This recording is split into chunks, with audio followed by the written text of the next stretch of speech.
Not only grown-ups can sing, we can too. So easy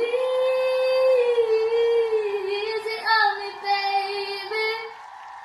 I was still a child, didn't get the chance to. CBC TV8 is having a kids karaoke show just for us. So children between the ages of 5 to 17 come in and join in for fun. Email Nadia Foster at nfoster@cbc.bb. Hear you soon. Bye.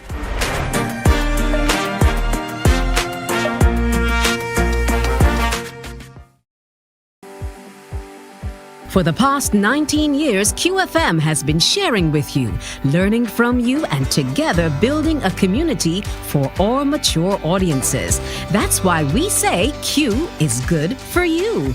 To our Q family, we say thank you for staying connected to Q 100.7 FM.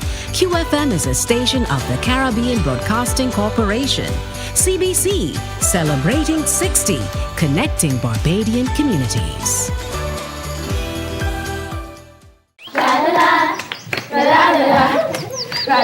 Are you a youth group, 4-H club, school, Cub Scout or Brownie Pack, or any organization or club with children ages 4 to 11 years? If yes is the answer, then we at Fun School, we're looking for you. Let's have fun singing, dancing, listening to amazing stories, doing craft, and so much more. I'm such a kid at heart. But to be part of this fun and exciting new season of Fun School, just simply send an email to Alicia Alves Grant at aagrant@cbc.bb for further details. Fun School is back, and we're looking for you.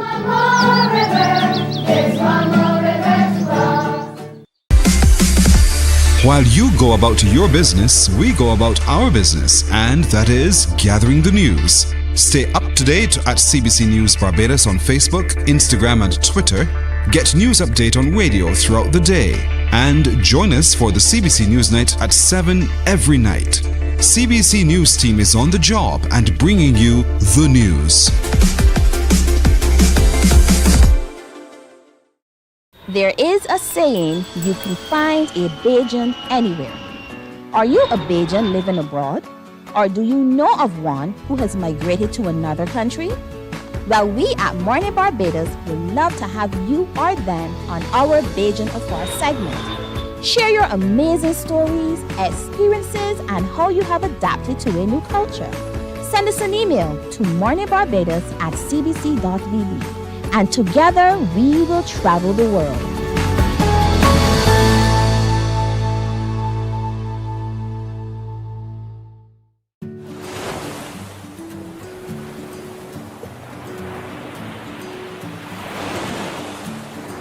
Oh, hi.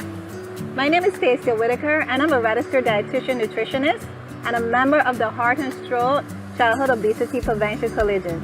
My motto is, when in doubt, leave it out, and it goes for when I'm eating, because sometimes things have ingredients that we're not sure of, and I like to keep it simple. And if I'm eating something and I'm not sure the ingredients in that particular thing, then I choose to leave it out. So I keep my snacking simple with fruit, nuts.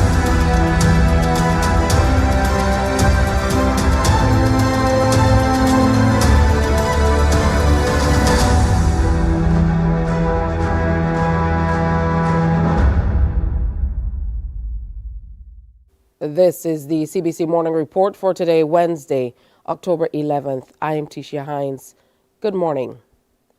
In our top story, the International Monetary Fund is predicting the Barbados economy will grow by 4.5% this year.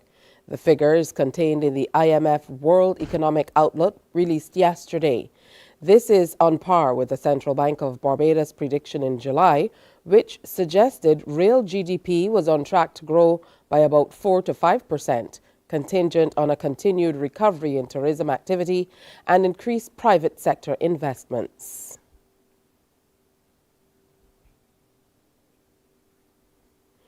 Well, we're going to take a break at this time and try to connect with Dr. Justin Robinson to discuss more about that report a little later on the Morning Report. Coming up, the U.S. sides 100% with Israel in the war with Hamas.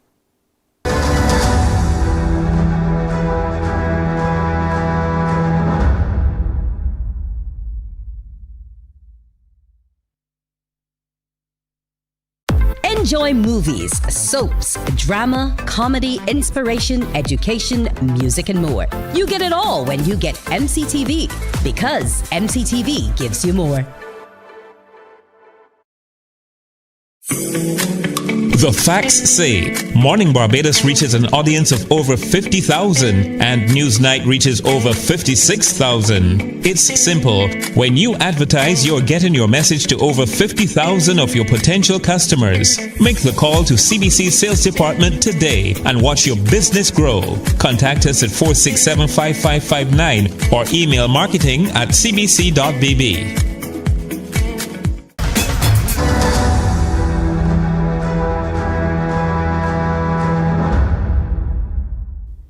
United States President Joe Biden has pledged unwavering support for Israel as its military pummels Gaza with bombardment in the wake of an unprecedented attack from the Palestinian group Hamas over the weekend. In a White House speech on Tuesday, Biden said that Washington will provide additional military assistance to Israel. We must be crystal clear. We stand with Israel. We stand with Israel. And we will make sure Israel has what it needs to take care of its citizens, defend itself, and respond to this attack. There's no justification for terrorism. There's no excuse. Hamas doesn't stand for the Palestinian people's right to dignity and self-determination. Stated purpose is the annihilation of the state of Israel and the murder of Jewish people.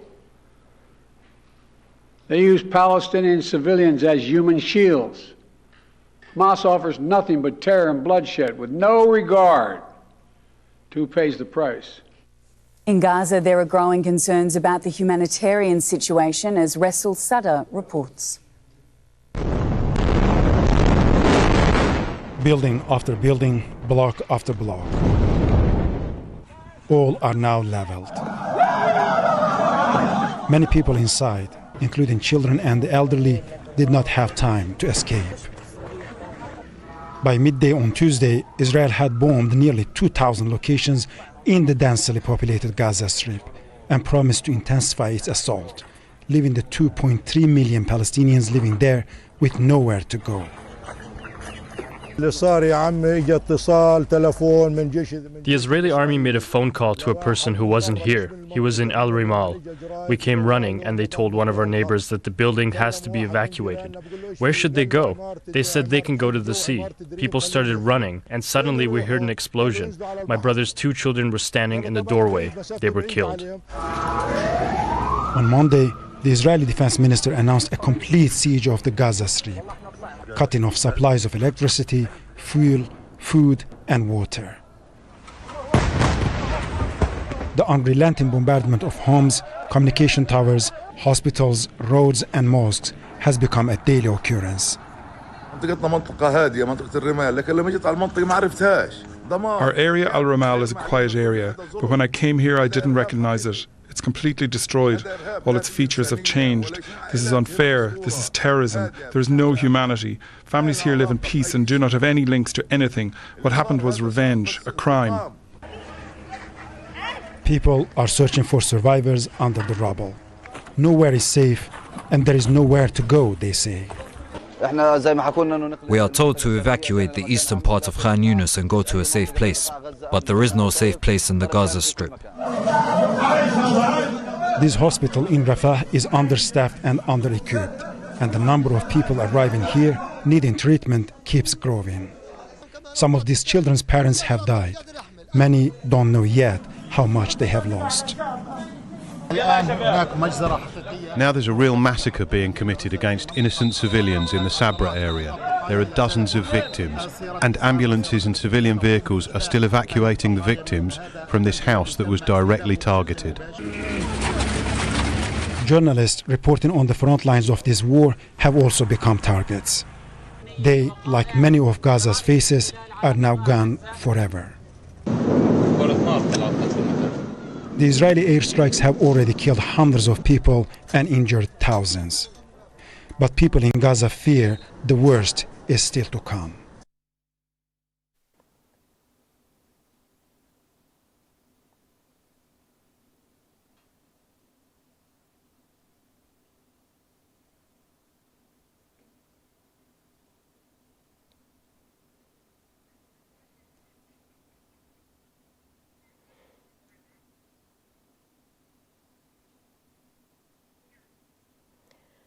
We're hearing news that Israel has also blocked travel routes inside the occupied West Bank, leaving millions of Palestinians stuck.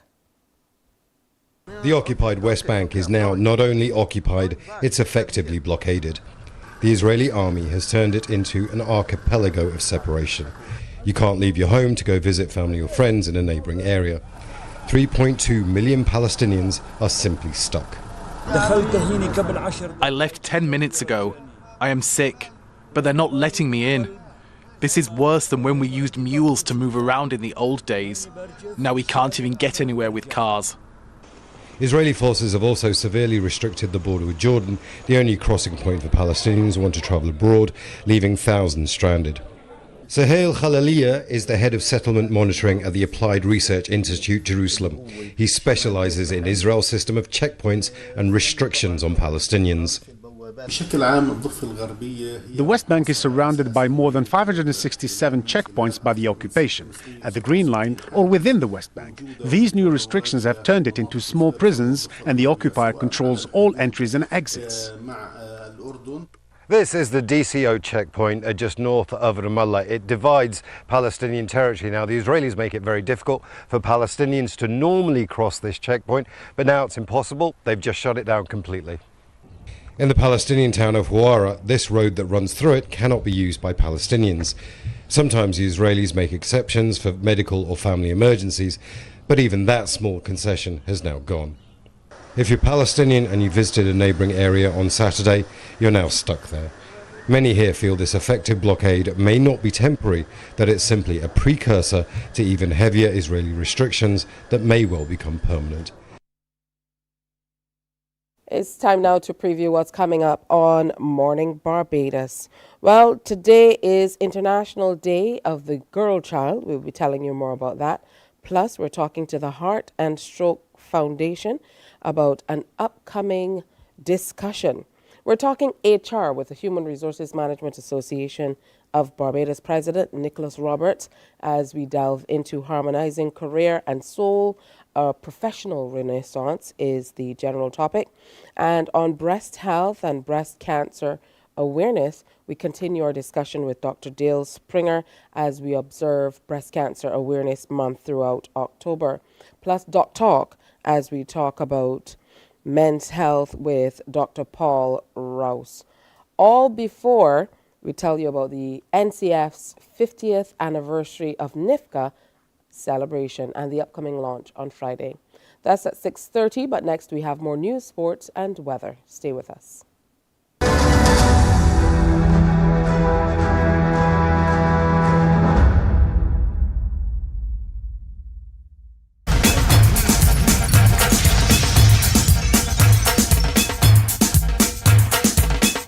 .1 One is more than a station. We don't just play music, we keep you company, cheer you up, keep you informed and entertained. We are a vibe. What do you mean? Every day we bring the party to you. We are your #1 party station. We love playing music for our listeners. And we're committed to working with our clients and advertisers to make sure that you get the attention that you deserve. 98.1 The One. Celebrating 18 and still your #1 party station.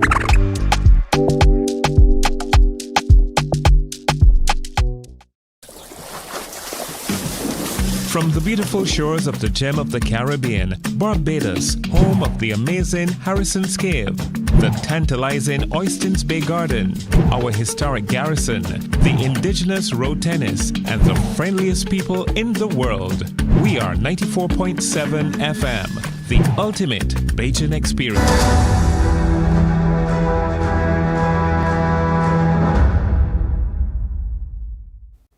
Housing Minister Dwight Sutherland has been explaining the delay in handing over keys to homeowners at the Hope Incorporated's Lancaster development in St. James. He has highlighted challenges with financial institutions as well as waits for connections by utility companies as some of the major hindrances. I am not here to criticize for criticizing's sake. I'm here to send a message that we need to improve in those areas, to give ordinary Barbadians the opportunity to own their homes in a respectable time frame. The conveyancing, the water authority connection issues, the Barbados Light and Power connection issues, those are the three major issues, along with the banking sector, who's coming around, but who still has some work to do to allow us to get these persons into their homes at Lancaster.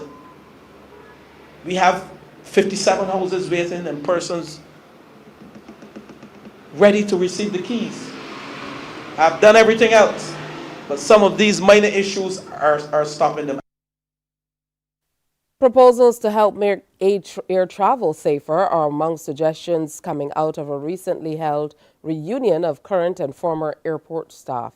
Former safety manager Graham Bannister says there's a lot of expertise to be shared. CBC's Trevor Thorpe has that story. It was a reunion of sorts, and former safety managers said the Vintage Airport Folk Group has a present membership base of 210 with thousands of years of knowledge and experience between them. He said they are ready to share the knowledge with current airport staff, and group sessions are in the plan. Now that we are back together as a group, and some of us are still probably working at the airport here, I want to start getting together and maybe having sessions, you know, and having group talks with the employees of today and say, this is how it used to be, and this is why it was the way it was, what we used to do, how we used to react, how we used to work together. And there's no reason why they can't do that, and we can give them some guidance and help in understanding the way to do things, putting themselves safe, but putting the customer above all else. The former safety manager said there's some thought being given to establishing an airline, given the knowledge and experience within the group. If we could, we would. And I would tell you, we have amongst us thousands of years of experience combined in aviation expertise here. If you think of it, I'm young, I'm 60 years old, and I have from 1981 to 2015, that's 44 years of experience, 42 years of experience. And I'm not the oldest, right? And from what we've put together over the years and what we've done, I know that if we were to form an airline, it would have some of the highest standards, the best customer service, the best relationship standards as far as customers and passengers and crew are concerned, and we would do well. Out of the reunion is to come a yearbook capturing past and present airport work images, as well as a vlog and a Facebook page. Trevor Thorpe, CBC News. Thank you, Trevor. Google is looking to make your passwords obsolete. Instead, the company wants you to create passkeys to unlock accounts and devices, like using a fingerprint, face scan, or PIN number. Google says passcodes are easier to remember, quicker to use, and also more secure. It says the technology will now become the go-to option during password creation.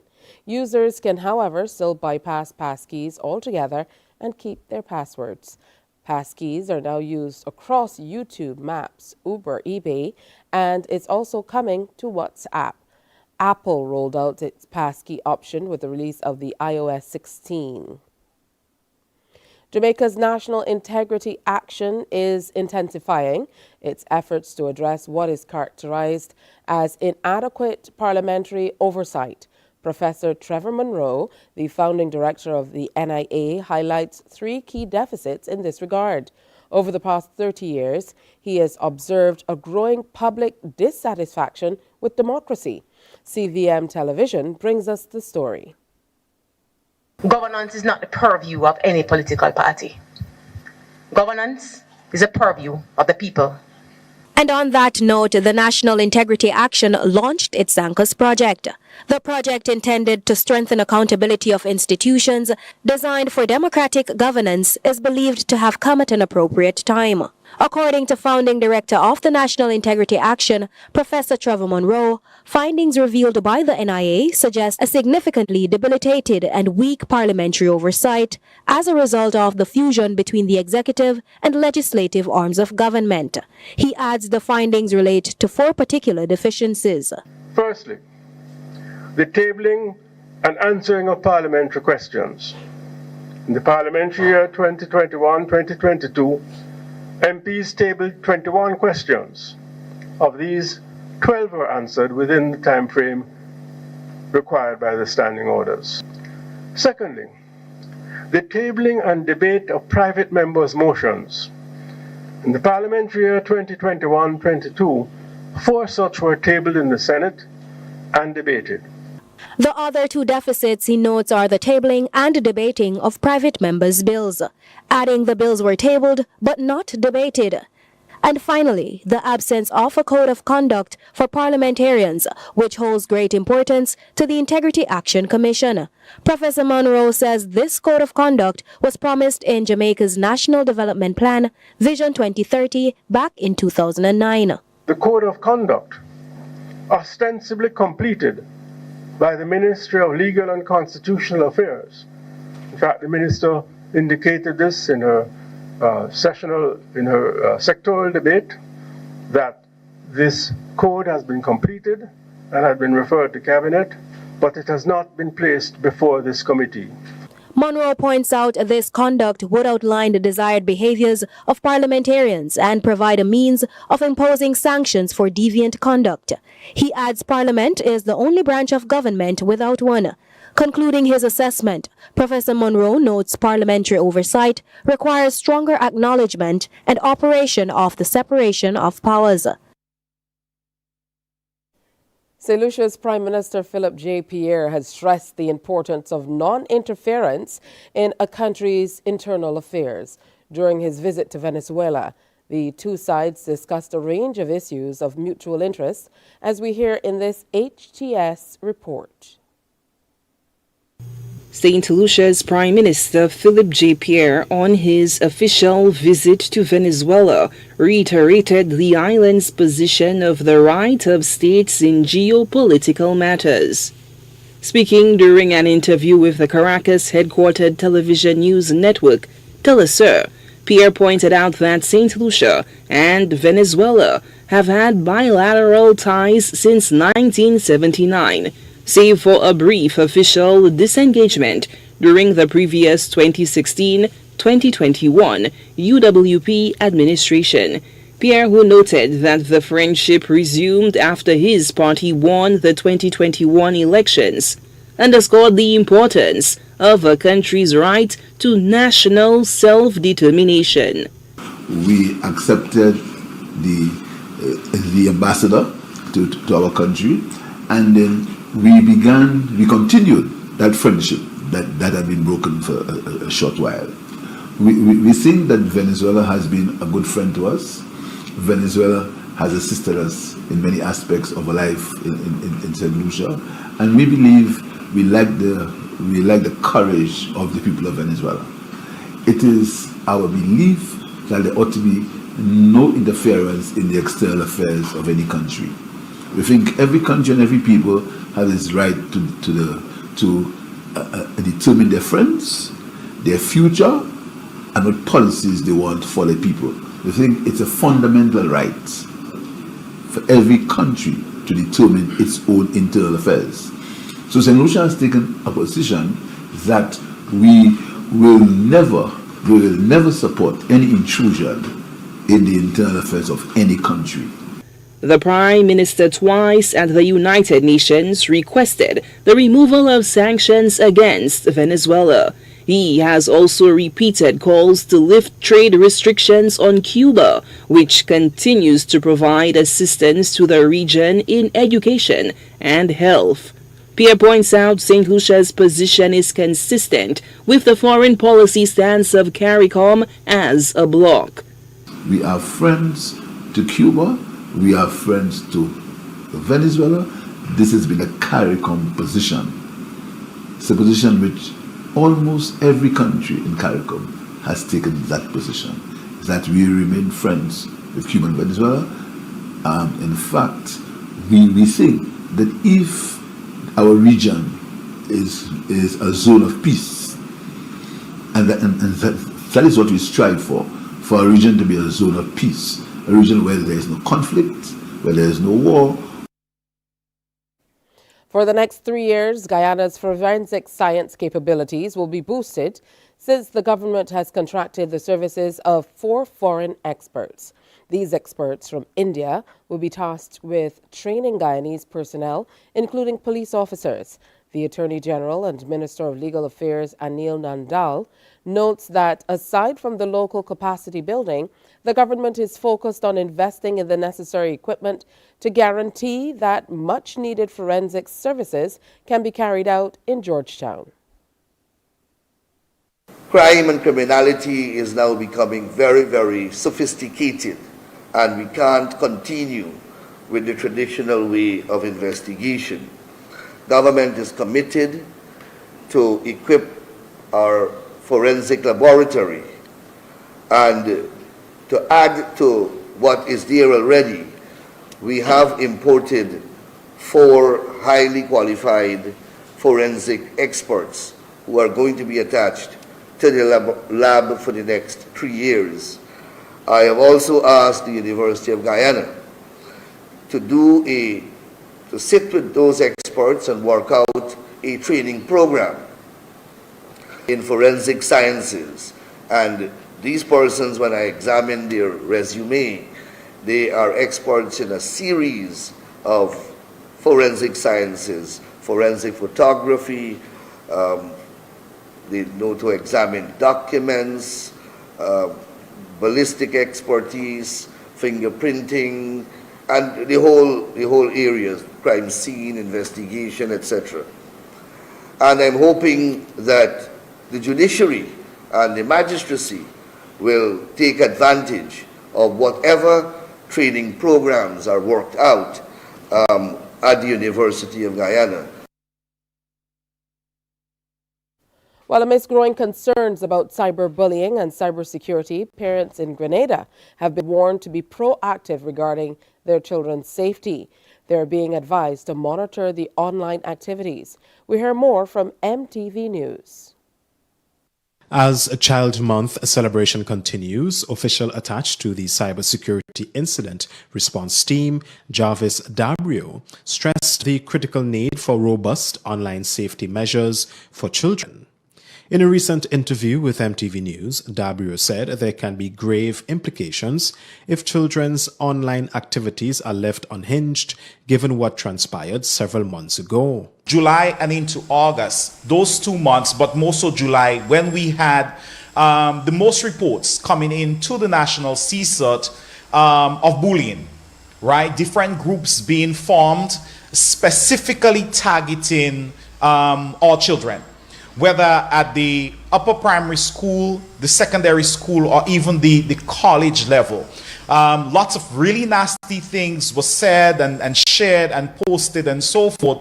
Again, it is because the children were home on vacation, right? I think some of them may have been left to their own devices, what have you, and some of them not being as responsible as they should got themselves tied up in that. Dabrio emphasized that with the growing presence of digital platforms in children's lives, proactive monitoring of their online activities is paramount to ensure their protection from cyber threats. The advice to parents is to know where your children are online, know what they're doing online. So you as a parent should know that, hey, my child, my son, my daughter, my ward is on TikTok. Understand that all children have a right to privacy, but it is our responsibility to protect them. And that responsibility trumps us being friends with them and their right to privacy because they are minors. So while it would not be the nicest of things for you to be always up in their posts and so forth. But you need to know where they are so you can offer some level of protection as well. There are some online activities that may appear harmless, Dabrio says, but should not be taken for granted. Over the last 2 years, we have seen instances where all children were targeted by bad actors. Some of the online games, you bad actors who came in there pretending to be children, who requested whether it's password or the account details, and in some instances parents found themselves losing money because of that. In sports, the Barbados senior team added 10 more medals on day 2 of the 2023 Huntsman Senior Games in Utah. The total includes 4 gold medals. Ainsley Lovell accounted for 2 of those first places as she won the women's 65 to 69 age group, 800 meters and 50 meters. The others went to Henderson Waltress in the men's 65 to 69 800 meters and to Kathy Harper Hall in the women's 85 to 89 age group, 50 meters. Barbados now has 16 medals overall, 15 in track and field and 1 in cycling. It's time for us to take a look at weather. The barometric pressure stands at 1011.5 millibars. It's 27.2 degrees Celsius. The relative humidity is 84%, and the winds are blowing out of the east at 17 kilometers per hour. The present weather is fair. Sea conditions, moderate in open water with northerly swells ranging from 1 to 2 meters. Small craft operators and sea bathers should exercise caution along western coastlines. And it's also recommended that sea bathers should go ahead and make sure that you use beaches that have an on-duty lifeguard. So be careful as you head on out for your early morning sea baths today and throughout the day. Here's how the tides roll in. The general forecast for Barbados: a mix of sunshine and clouds with a few brief scattered light showers. And into the evening periods, you can expect clear skies and clouds with a few brief scattered light showers during the early part of the night. That's today's morning report. Our next newscast is Newsday at 12 noon on TV8, followed by The World at 1 via our radio network of stations on 100.7 FM, 98.1 The One, and 94.7 FM. That's the morning report. Morning Barbados is next. Wake up, wake up, wake up, wake up. Barbados, get up. Good morning. Good morning, Barbados. Good morning. Good morning to you. Good morning. Morning, morning, morning. Good morning to you. Good morning. Morning, Barbados. Good morning. Good morning to you. Good morning. Morning, Barbados. Good morning. Wake up, wake up, wake up. Morning to you. Good morning to you. It's already Wednesday, October 11th. Welcome to another Morning Barbados presentation.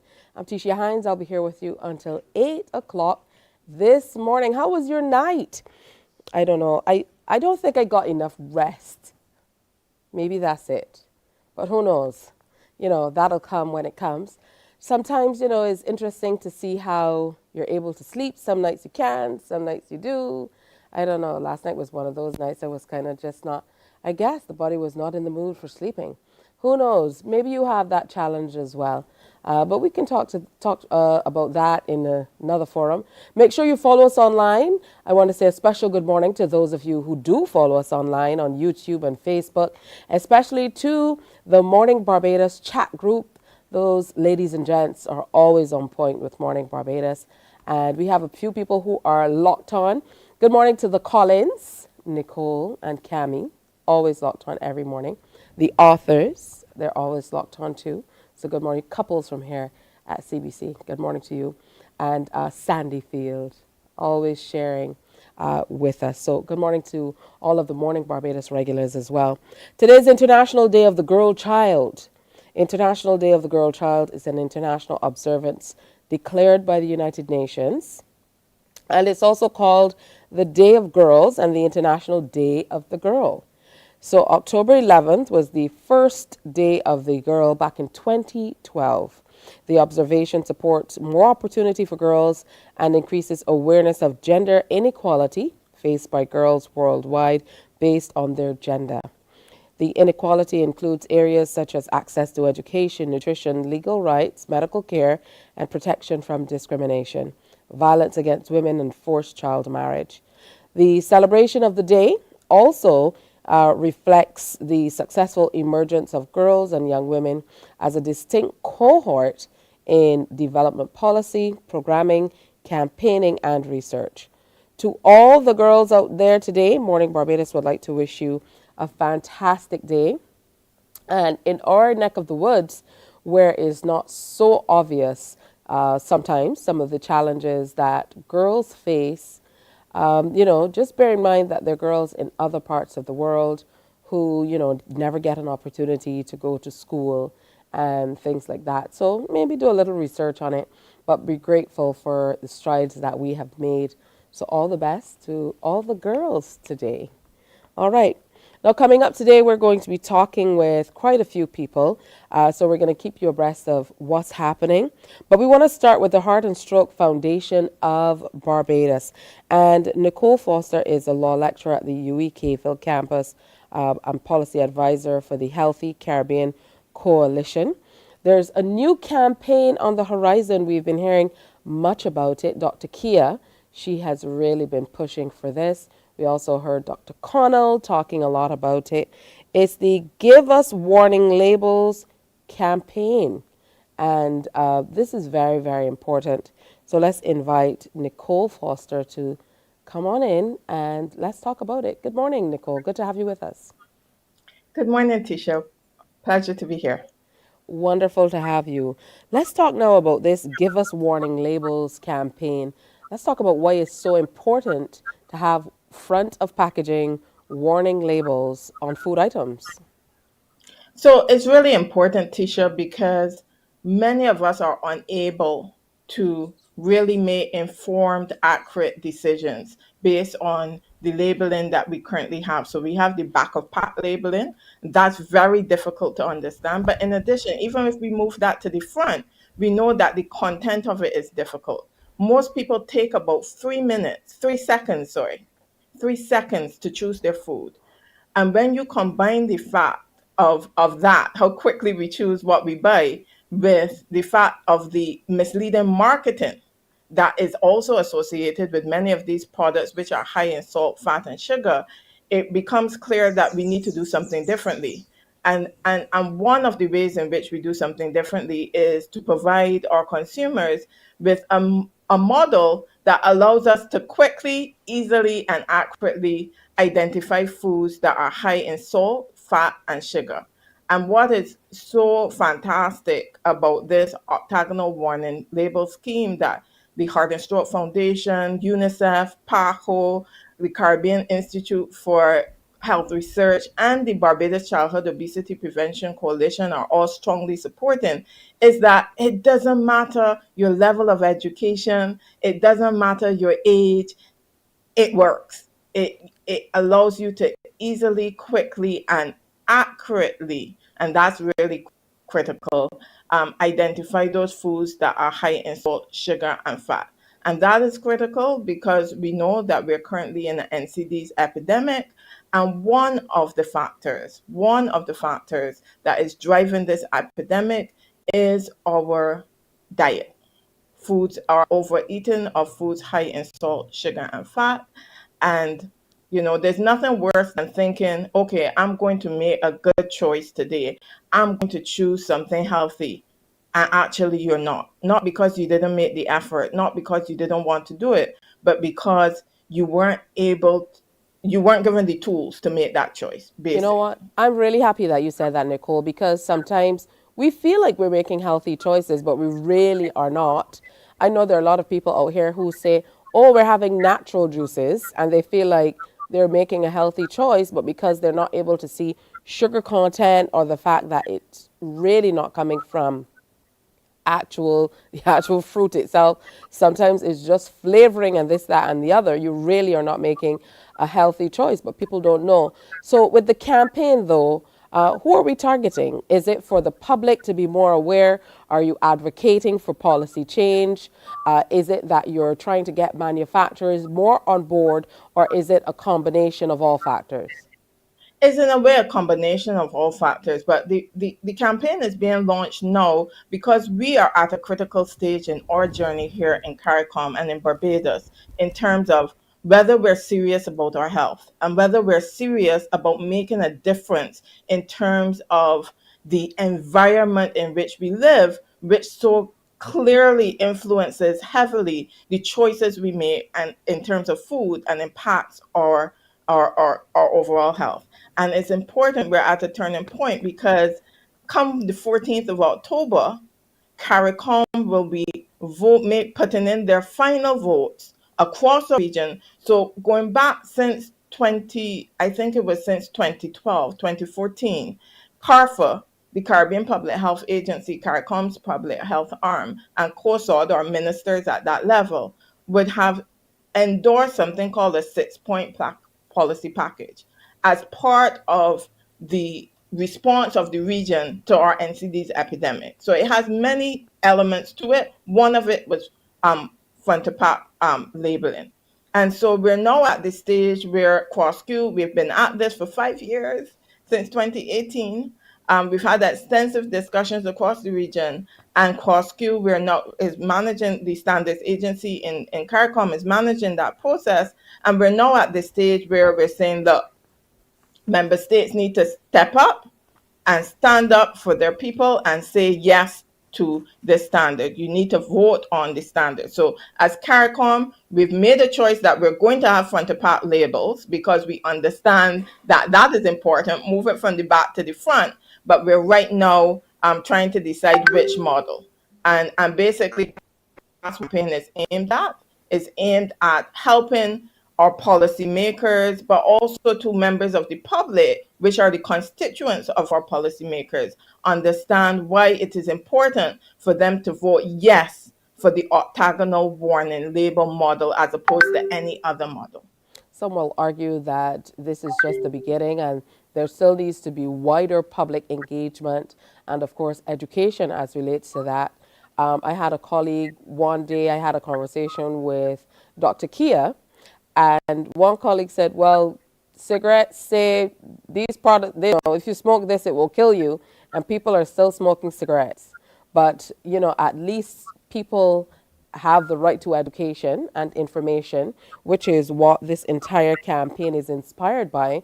So they're empowered with that information to be able to make choices as opposed to not knowing what they're consuming and assuming that they're consuming healthy products. Absolutely. And I want to correct the misunderstanding in relation to whether these things work or not. Even in terms of tobacco, we have the evidence. Tobacco warning labels work. Now, in Barbados right now, we don't have the labels that we're supposed to have, which are graphic health warnings, which tell you very clearly in pictures all the effects of smoking tobacco. And the evidence is absolutely clear and overwhelming that they work, that they deter people from starting to smoke, and then also help persons get off, in addition with other tools, get off of smoking. So, and it's very similar in the context of the octagonal warning labels, right? The science shows we've had a lot of evidence from across the world, right, in those territories which already have octagonal warning labels, which show very clearly that really this is the only model that changes consumer behavior. And more importantly, we've had now 2 studies in the context of the Caribbean, which is a region which we never have studies on, right? And we now have 2 studies, not 1, but 2. One in Jamaica and one in a modeling study that was done for Barbados. And the Jamaica study showed very clearly that the octagonal warning labels, as compared with any other model, actually did change consumer behavior. So the study was set up to, one of the the objectives of the study was to see, well, would persons be able to make better choices? Would they choose the healthier product more often, or the one with less salt, fat, and sugar more accurately, more often? And that was absolutely yes. And then also it measured whether with that there was a difference in the purchasing decision. And the evidence is overwhelming that octagonal warning labels are 9 times, not once, not twice, not 3 times, 9 times more effective in terms of driving or helping us accurately, quickly, and effectively choose the healthier product. But also to, as I said, that it does, for those persons who were part of the study, they basically, in having that information, they were then empowered, and in terms of indicating what they would then go on to purchase, they chose the healthier option. So the evidence is clear. People would like to say, oh, people will still choose, as you said, and that's the other end of it. The evidence shows that a significant proportion of the consumer base will, in fact, make better choices. But then even if they don't, at the end of the day, we want persons to be empowered. We want consumers to know what is in their food. When I am choosing food for my children, I shouldn't have to spend 2 hours in the supermarket trying to figure out if this is a good choice. In addition to which, the front of pack warning labels are an important tool to complement existing policies, like our school nutrition policy, but also in terms of other policies that we would be looking to roll out down the road to complement, because it is not I saw some suggestion that, persons are trying to suggest that and the octagonal warning labels a silver bullet. No one is suggesting that. It's a multifactorial problem that calls for a multifactorial response. And that's why we have a point policy package. Wow, that's a lot. It's a lot to take in, but I can see that you truly are passionate about it, as you should be. But like you said, at its core, it's about empowering people so that they can make better choices. And that's a wonderful place to start. Nicole Foster is policy advisor with the Healthy Caribbean Coalition and a law lecturer at the University of the West Indies Cave Hill campus. I can see you in moot court making those arguments. Couldn't get in a word there, but all with good reason. Wonderful speaking with you. We most certainly have to advance this conversation a great deal as we continue to try to get these front of packaging warning labels on all of the products across Barbados and the region. Thank you so much. Thank you, Tisha, and I encourage persons to go out and sign the HCC petition supporting front of pack warning octagonal labels. It's on the HCC website. All right, we certainly are going to put that up and make sure that we sign and encourage others to sign as well. Have a wonderful day today. Thank you. Bye-bye. All right, good stuff. Coming up, we're telling you all about the big weekend coming up, the Barbados Jazz Excursion and charity golf. But before that, we're talking HR with the president of the Human Resources Management Association of Barbados. Nicholas Roberts is back. He was off for a break now. We're going to speak to him today, and we're talking harmonizing career and soul, a professional renaissance. That's next. Morning, morning, morning. Good morning. Good morning to you. From the beautiful shores of the gem of the Caribbean, Barbados, home of the amazing Harrison's Cave, the tantalizing Oystins Bay Garden, our historic garrison, the indigenous road tennis, and the friendliest people in the world. We are 94.7 FM, the ultimate Bajan experience. Hi, I'm Dr. Kia Lewis, general practitioner and healthy lifestyle advocate. Good nutrition starts at home. So this school year, I want you to consider packing healthy, nutritious snacks and lunches for your children to carry, rather than having them buy them at school. And don't just pack things you think they should have. Have a discussion and come up with things that you both know they will enjoy. Morning, morning. Good morning. Good morning to you.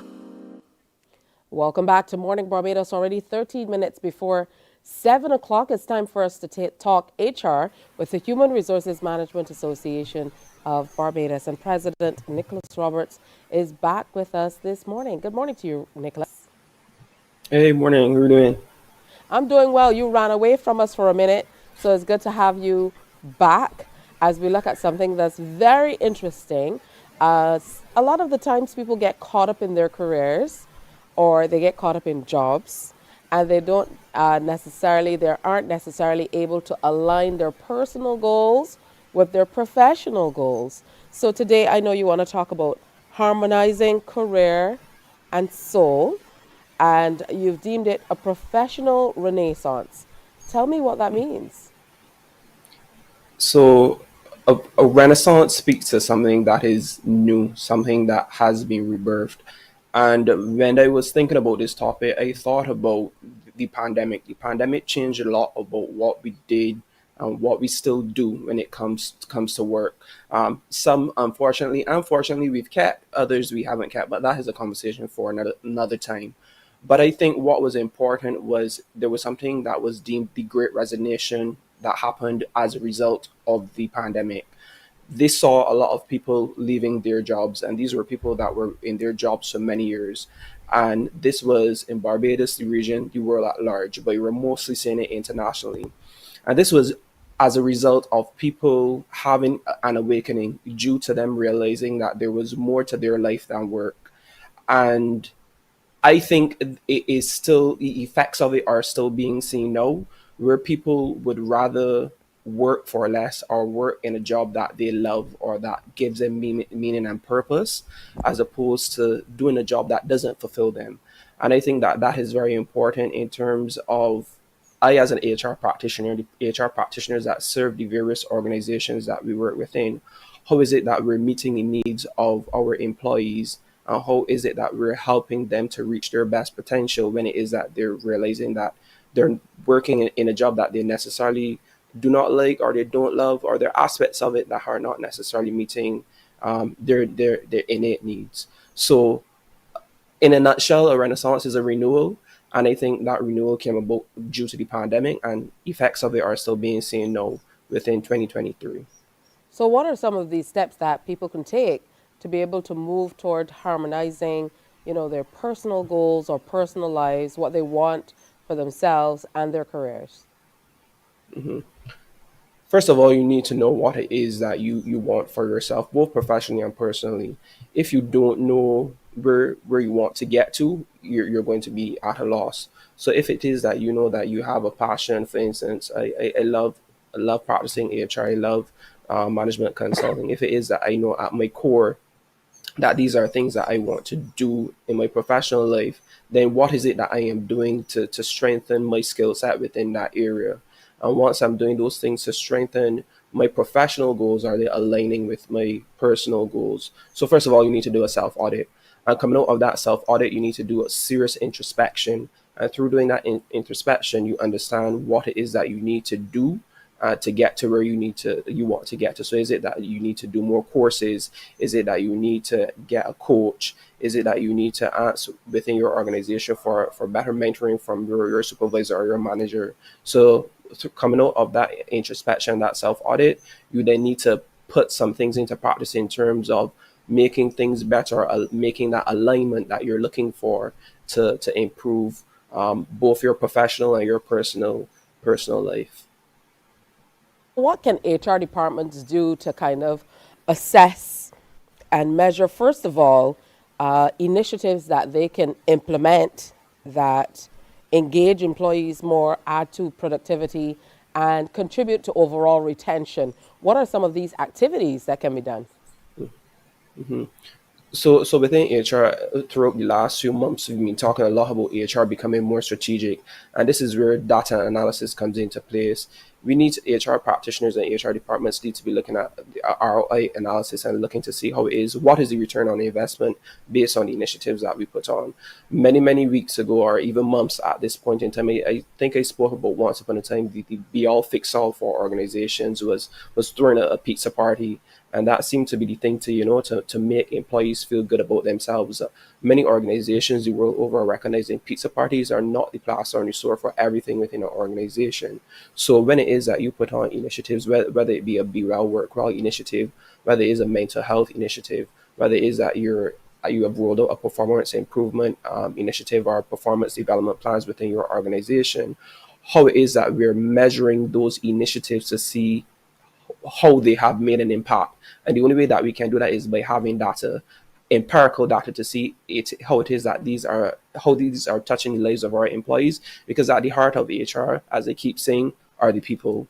And we need to get to that stage within HR to have data to substantiate how it is that we have been making an impact through the various initiatives that we utilize. So I'd say utilizing data from the first standpoint, the next step is having conversations with our employees, whether it be one-on-ones, whether it be through focus groups, whether it be through employee town halls on a larger scale, to see how it is that the HR programs that we're rolling out, if they're making the desired impact, both for the HR departments and for the people that we're serving.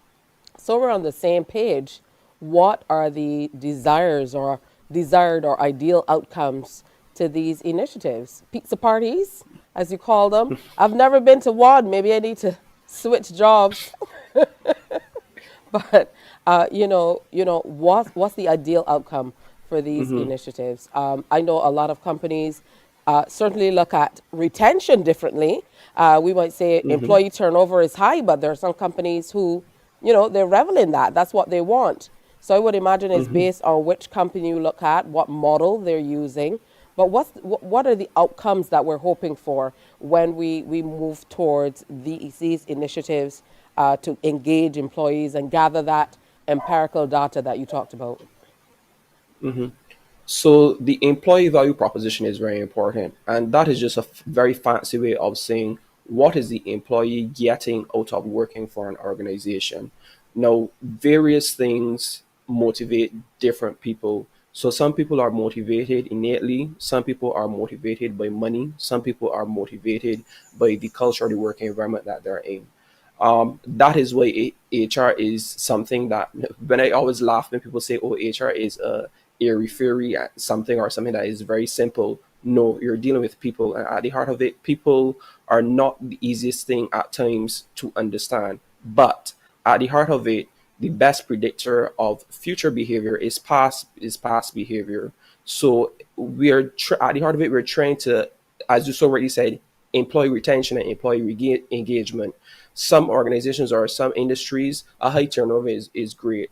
But for the most part, you want that you have that gentle balance within your organization, that you're retaining your good employees. And attrition is good at a sense, because you still want new blood coming into the organization. And sometimes you need people exiting the organization to make room for fresh ideas and fresh employees.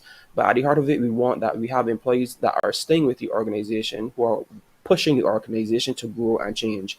And that can only occur when people are given the tools, and whether it be the physical tools or the environmental tools, to grow, develop, foster a workplace culture that pushes the organization forward. So at the heart of it, I think productivity is key, because as I keep saying, not trying to sugarcoat it, businesses are in the business of making money. If a business does not make money, it cannot pay its bills, it cannot pay its employees. So in order for that to happen, your employees have to have a sense of purpose. No, like I said, some people gain that purpose innately. Some people need to be motivated, whether it be through various factors. But at the end of the day, you need to understand, say for instance that you're a manager and you have two people on your team, you're going to have two totally different personalities and two totally different things motivating those persons. So your job as a manager and my job as an HR practitioner is to understand what motivates you, what keeps you ticking, and work that into what we call initiatives to roll out within the organization to make sure that the organization, and by at the base level, its employees are being productive. And employees are only productive when they're engaged, and employees are only engaged when they're generally enjoying the work environment that they're operating within. President of the Human Resources Management Association of Barbados, the president with the most, Nicholas Robert. Always great to hear from you. and definitely leaving lots of food for thought as we think about harmonizing career and soul. Definitely something that you really have to dig deep. Calls for a lot of introspection to be able to align, you know, different parts and different aspects of your life. So great conversation. I wish you a wonderful day. Thanks. Thanks, you too. All right, we're going to take another break and come on back. Somebody tells me Nicholas Branker is going to be in the house. We're also talking to Sean. He's coming in to share with us all about an upcoming town hall. Of course, that's Sean Clark of Supreme Counseling for Personal Development. That's all coming up on Morning Barbados. Stay with us. Morning, morning, morning. Good morning. Good morning to you.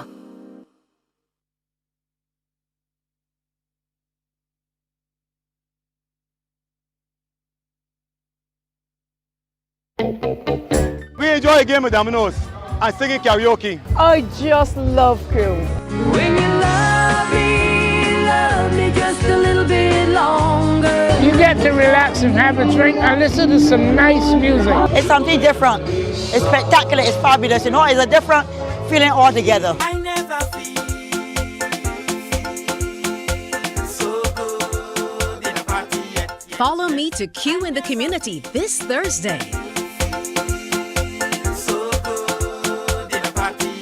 You know why? It's summer vacation, and CBC TV8 says laugh a little. Your mid-mornings have now included some family-friendly, side-splitting series like The Partridge Family, Benson, and Designing Women. TV not to be missed this vacation. Weekdays from 10 a.m. on CBC TV8.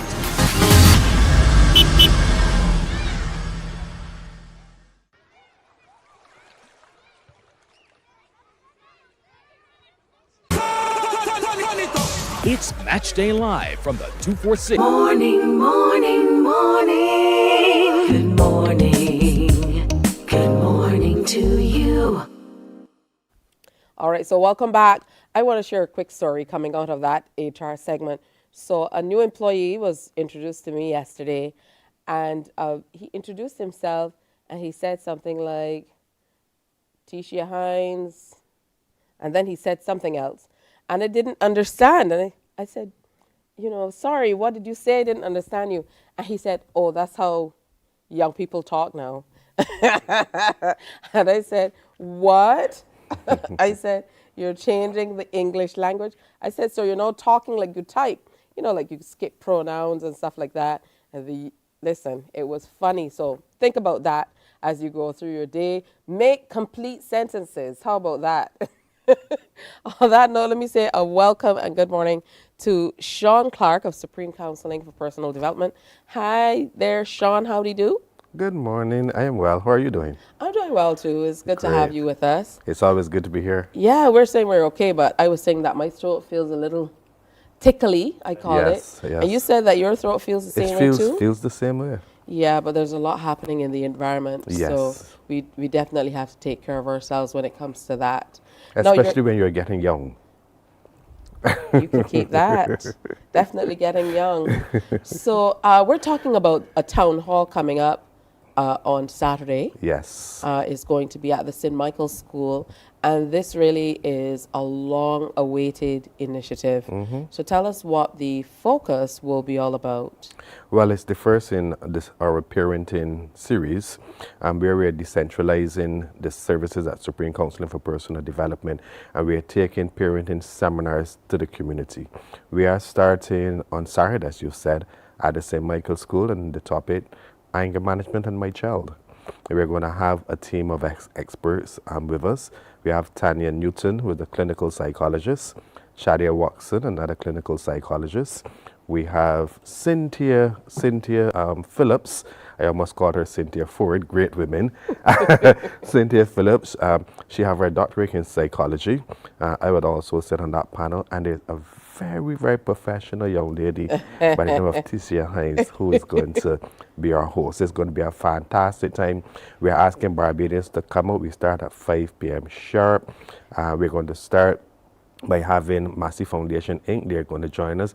They're one of our sponsors. I need to say thank you for Massey Foundation Inc. I need to say thank you to Acute Sounds, who is also on board, and the Caribbean Broadcasting Corporation for their assistance. Yeah, we started this like late last year, really, in bringing to the public. You guys were able again to work with the Massey Foundation and a few other partners to make some public service announcements. But you made them a little more than public service announcements. So you did reenactments. Yes. That covered certain topics from bullying to depression and mental health and wellness and so on. Tell me about what the response was like to those videos, because the purpose of these town halls really is to get parents to come out and get that knowledge and ask questions and share and get more comfortable with dealing with their children. Yes, it has been a tremendous response to the videos. Parents are calling, they're asking. The hype for Saturday is really, really on. Parents want to come out. Some parents are asking us if we can do it on Sunday as well. So the response is that I think parents, they are looking for help. They're looking for resources. They're looking for resource persons. And they're looking for information and in some cases for answers, for the difficulties that they're facing with their children. So, I mean, to have our first session, anger management and my child, we know that young people go, as they say, from 1 to 100 real quick. And that the slightest thing seems to make young people angry. But we also know that anger is an emotion. It's a good emotion. It is how we deal with anger when we get angry, the things that we do.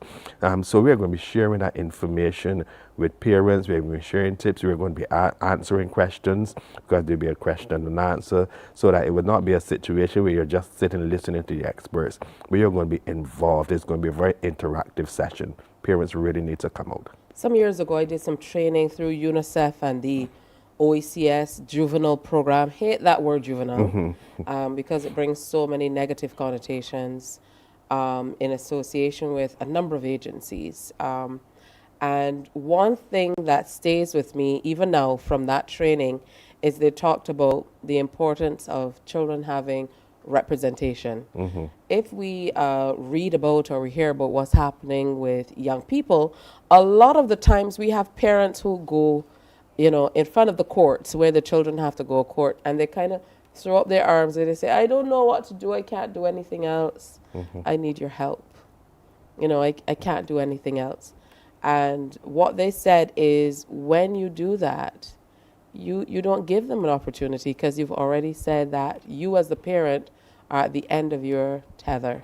And so they're kind of looked at in a different way. So I mean, that's just one aspect of it, but there's so many sides to even anger management, and that's why it's important for people to come out this weekend and have this conversation. As parents, we need to talk more. Yes. Because we're such a secretive society, not to be confused with secret societies, but we're such a secretive society. We feel a lot of shame, particularly if our children aren't doing 100%.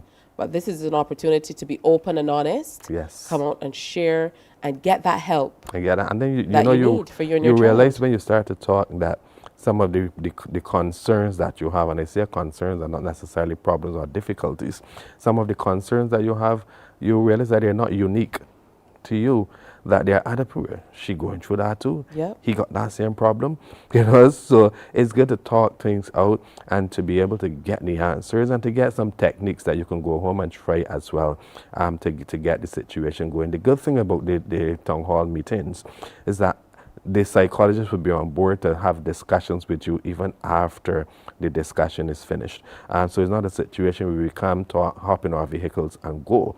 You can still have that conversation. We'll be sharing the information in terms of contact numbers and so on for Supreme Counseling, so that if you need to continue the process, or if you need to start any deeper intervention for you and or your child, then that opportunity also exists. And of course, the Caribbean Broadcasting Corporation saw this as a really great opportunity to be able to fulfill our national mandate of engaging with the many publics whom we serve and assisting as well. So it really is a pleasure to be able to work along with Supreme Counseling for Personal Development, of course the Massey Foundation and AccuSounds to be Yes. able to make this a reality. We are truly happy to be able to be a part of it. And as Sean mentioned, I'll be there Yes, you will be. in the capacity, wearing the hat of moderator, but you know, this truly is a passion of mine.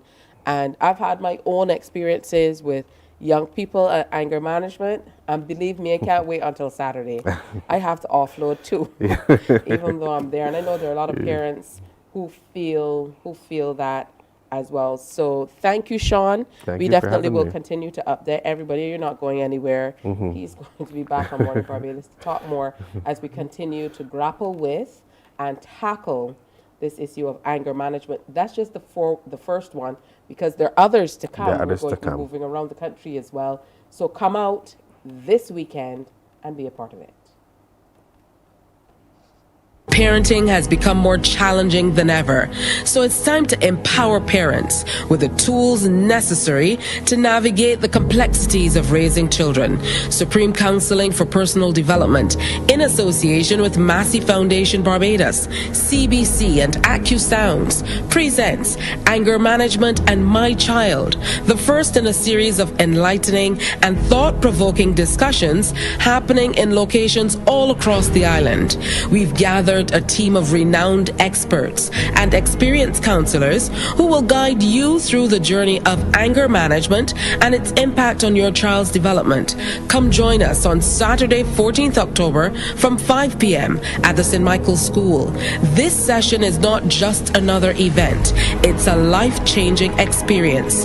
Don't miss out on this invaluable opportunity to become the parent you've always aspired to be. The time for change is now. Come out to this session on Saturday, 14th October from 5 p.m. at the St. Michael's School. Morning, morning, morning. Good morning. Good morning to you. My friend, you don't plan to get it? Oh, Barbados. Hey, I'm KB Clean. Join me 6 a.m. until 10 a.m. right here at 94.7, the best and ultimate Bajan experience. My show is called Bajan to the Bone. Don't miss it, Bajan to the Bone. Weekdays right here and only here on 94.7.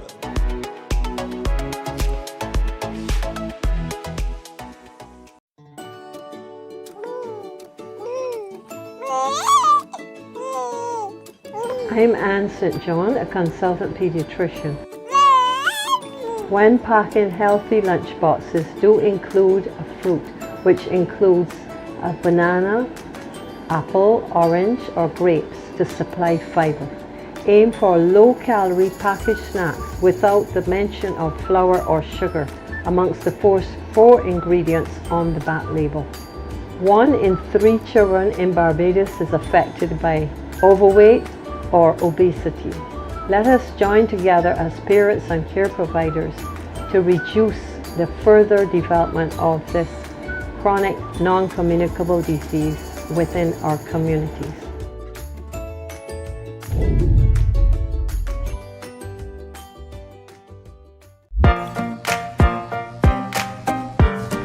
Hey, not only grown-ups can sing, we can too. Morning, morning, morning. Good morning.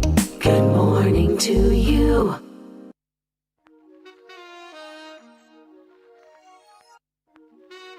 Hello world, my name is Kweku Jelani, hailing from the island of Barbados, and I am inviting you to the 8th annual Barbados Jazz Excursion.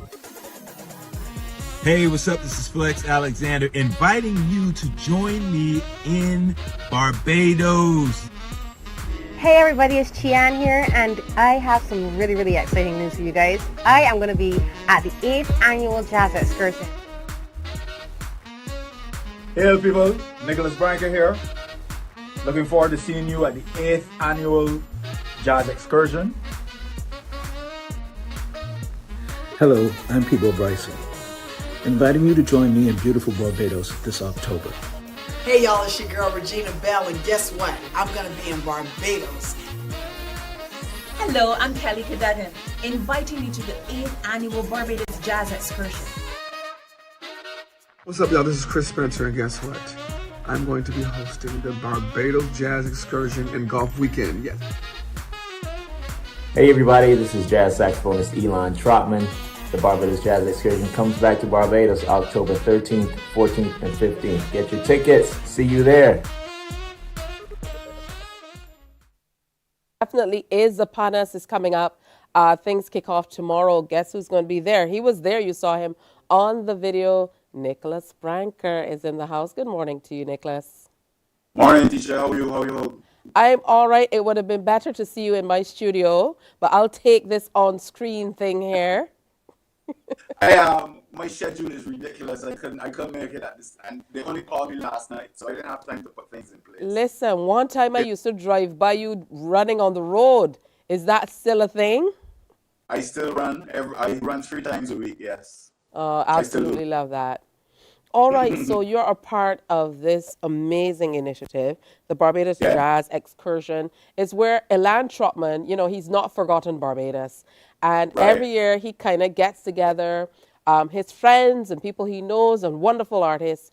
And he includes Barbadian artists as well. And he puts on this weekend where hundreds of people come to Barbados to listen to wonderful music. And this time around, you are a part of it. Yes, I am. Well, I've known Elan, since he was a boy. And I have always respected his drive and his initiative.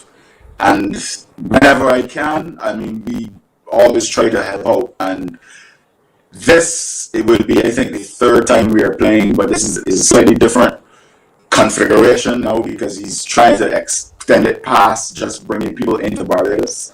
Because generally speaking, the audiences have been largely Americans who come in with him for the excursion, but now we're trying to incorporate more locals into the thing.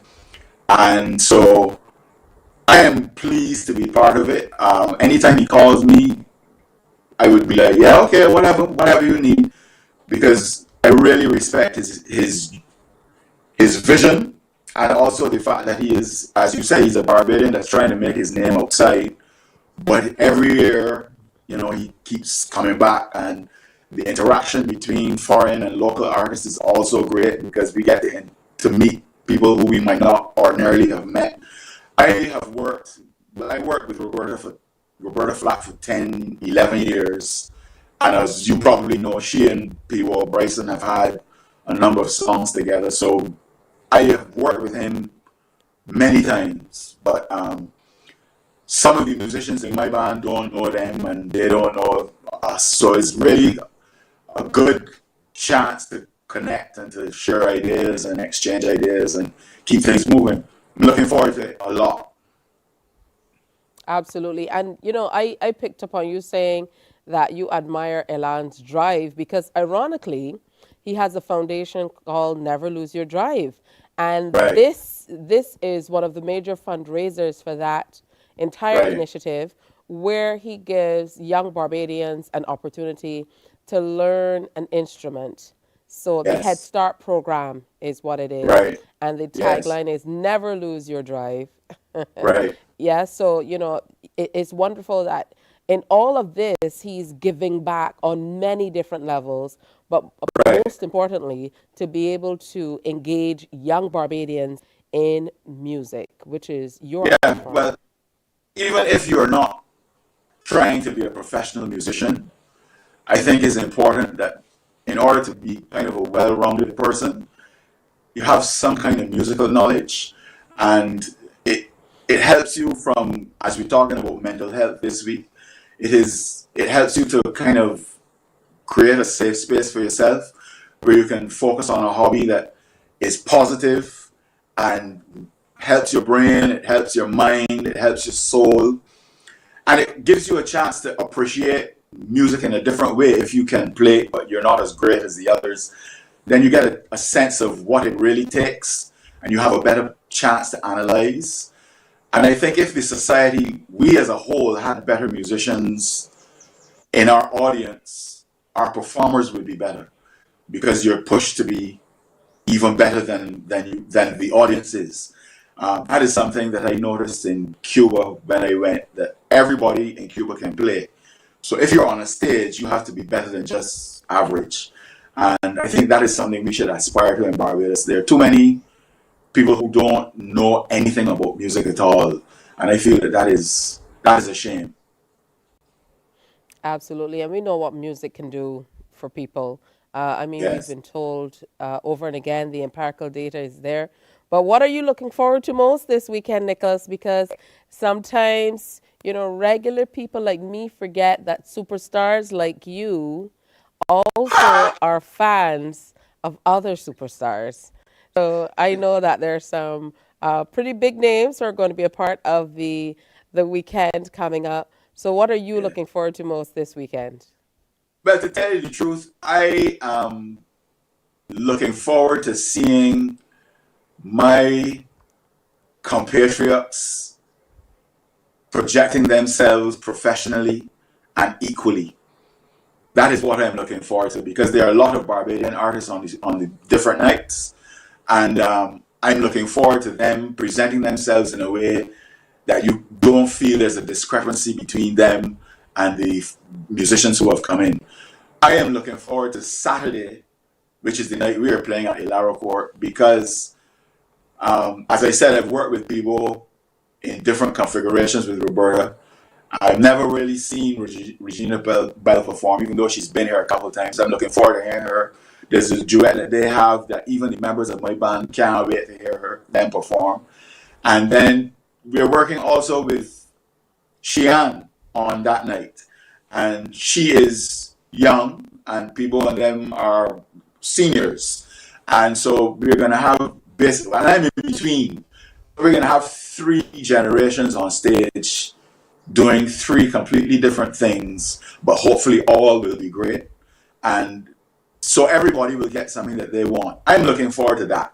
That more than anything else is what is exciting me. I'm looking forward to Saturday a lot. Hopefully I'll be able to go on Sunday night for the comedy and jazz, but I'm not sure yet. We have to wait and see. All right. I know that also coming up because he pairs his love for golf with the music as well. So coming up, there's also the charity golf outing at the Sandy Lane Country Club with special guests, including the Most Honorable Dr. Desmond Haynes, Sir Paul Altman, US-based actors Chris Spencer, Chris Alexander, and a host of other people who are going to be a part of that. But there's lots happening in terms of the music side of things. Like you mentioned, I'm always looking forward to seeing our artists shine. Kelly Cadogan in particular. I mean, when you talk about a beautiful voice and wonderful performances, and Chian certainly is one of those artists who I look forward to seeing on stage. She's dynamic, has an amazing voice, and I think there's a lot more to come from her. So I can't wait to see. I know that she did a Christmas stint with Nikita and those guys, and we rinse it out on radio at Christmas time because it's so good. Right. She is like a young talent that we have to keep pushing and keep developing and working with. I think we did a Christmas song with her last year. What name? We did Silent Night with her, and her vocal performance was incredible. She just came in the studio and she sang it twice down, and I was like, well, okay, fine. There's nothing else that you could do. It was really, really good to work with her. She was prepared and she knows what she's doing. We rehearsed yesterday and it went really well. I think she's excited and everybody else in the band is excited. So we're looking forward to doing that with her and, tearing holes in the Ilaro Court on Saturday, as we say. As only you can do, Mr. Branker. Yes, I still remember that remix of Rick's song. I could not reconcile. I could not reconcile in my head that, you really couldn't walk up at that point to what you'd done to it, but it was just so beautiful. Right. I enjoy that. I think it's important for us to keep challenging what the music can do and what it says, and to keep the audience interested and to keep us interested. And also to just keep showing possibilities. That's what life is about. Possibilities and using your influences in a creative way, and also making sure that whatever you do reflects who you are, not just the influences that you have. So I keep trying to do that, and those rematches were a lot of fun. And we plan to do a concert sometime in the near future that features a lot of them. And like I've done some with the foreign artists, some like soca artists, and we can just do a whole thing. But that is for another show. This show here is about jazz. Absolutely. So the Barbados Jazz Excursion and Golf Weekend coming up. It starts tomorrow. Nicholas is going to be at Ilaro Court, along with Chian, the Nicholas Branker Band, Peebo Bryson, Regina Bell. That is coming up on Saturday, October 14th at Ilaro Court. Friday the 13th at Sam Lord's Castle, a Wyndham Grand Resort. Kweku Jelani, Jazz and Pink, Everett Harp, Flex Alexander is going to be there. Sunday, October 15th at the Wyndham Grand Resort as well, Sam Lord's Castle. Kelly Cadogan, Adam Hawley, Ilan Trotman is going to be there, Chris Spencer. And then, you can have single passes, day passes. Go to BarbadosJazzExcursion.com to find out more. Make sure you pick up your tickets as well. It's time for a break. Thank you so much, Nicholas. Always good to see you. Thanks. And I look forward to seeing you tear the bark off of the music on that stage at Ilaro Court on Saturday night. Tear the bark off. Yes, ma'am. All right. We're going to take a break and come on back. Stay with us. Morning, morning, morning. Good morning. Good morning to you.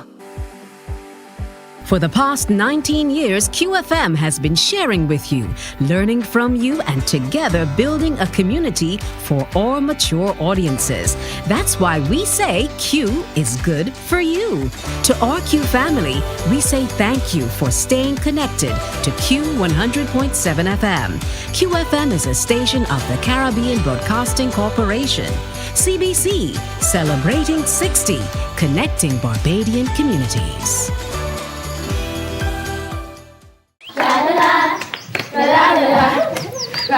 Are you a youth group, 4-H club, school, Cub Scout or Brownie Pack, or any organization or club with children ages 4 to 11 years? If yes is the answer, then we at Fun School, we're looking for you.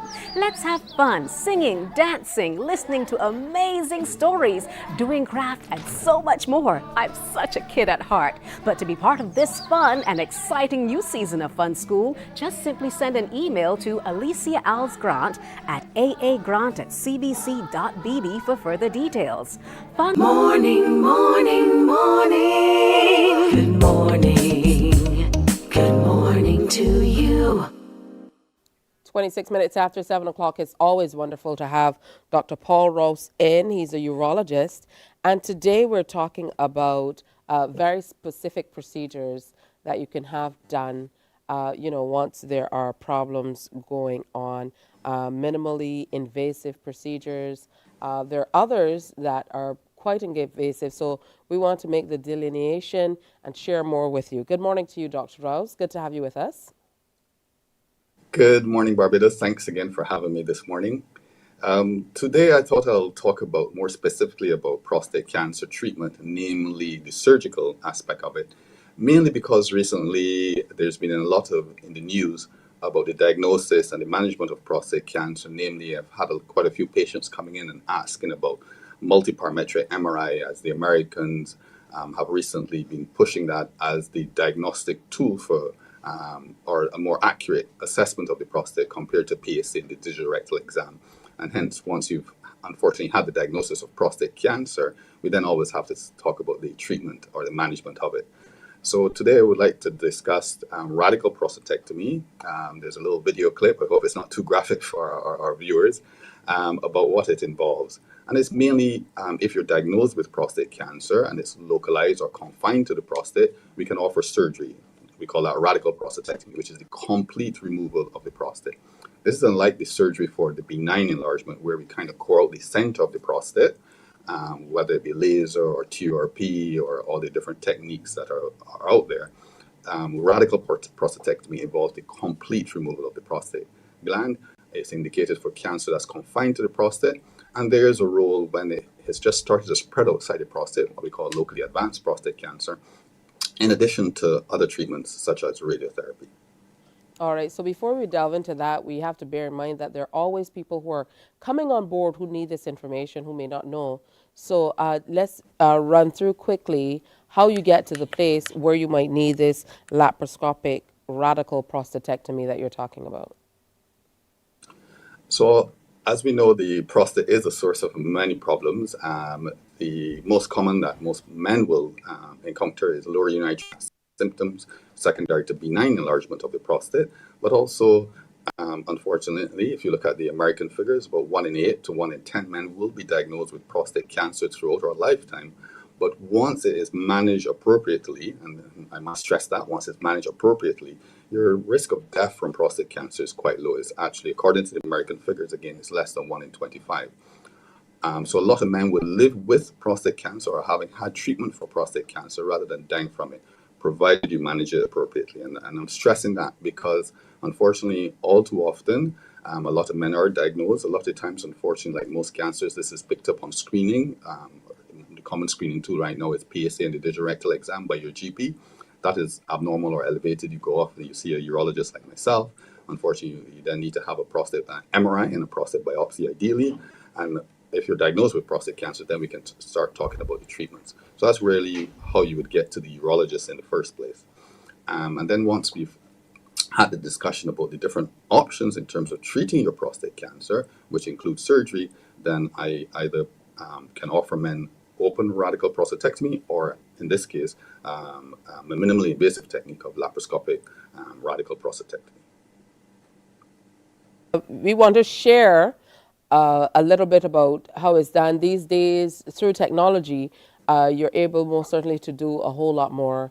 We often engage in discussion about how destructive technology can be, but the advancements as far as medical procedures and medicine, as far as that's concerned, it's been simply phenomenal. So, well, we want to share a video presentation at this time, but we'd like to warn you that it may be disturbing for some viewers, so viewer discretion is most certainly advised. So the reason why I wanted to show this is really just and I'm hoping we can get to, when we get to the end, we can show the end result in terms of the procedure. In that really, I deliberately showing this to show that it's a very minimally invasive technique. We're using a lot of what we call laparoscopic instruments. We're using a lot of, we use a special camera that allows us to see inside the body. So this is all done through some very, luckily here in the office, some ports that allow us to perform this keyhole surgery, as we call it, or minimally invasive surgery. The advantage of this compared to an open up procedure is, as you can see there, the visualization is quite good in that this is a magnification about 10 to 20 fold. So therefore, it allows us to see a lot of the structures a lot more readily, and therefore a lot of the problems associated with open surgery, especially in the perioperative period, namely bleeding, is significantly lower as a result of doing this procedure using a minimally invasive technique. The other risk of open surgery besides blood loss is then, because you have a cut, usually for open surgery, we usually start from around your belly button and go down to the pubic bone. That is quite a large incision. And as a result, that causes pain. So one of the advantages of keyhole surgery or laparoscopic surgery is that because we're using very tiny ports that facilitates us pass the instruments into your body, these ports, so the camera port is about 10-12 millimeters, so just over a centimeter, and the working ports that we use are only about 5 to 10 millimeters. Again, because they're very, very small incisions, they then allow then your pain requirements are a lot less, so therefore the recovery after surgery is a lot faster. So in my hands, I would say about 50% of my patients go home once they're highly motivated, and then a further 50% go home on day 2 following the procedure. So therefore you get a faster recovery following this procedure, and therefore you can return to your normal activities a lot faster in terms of getting back out to work, provided it's not quite, once it's not a strenuous work, you can usually get back out to work, say, within 2 to 3 weeks, depending on your job.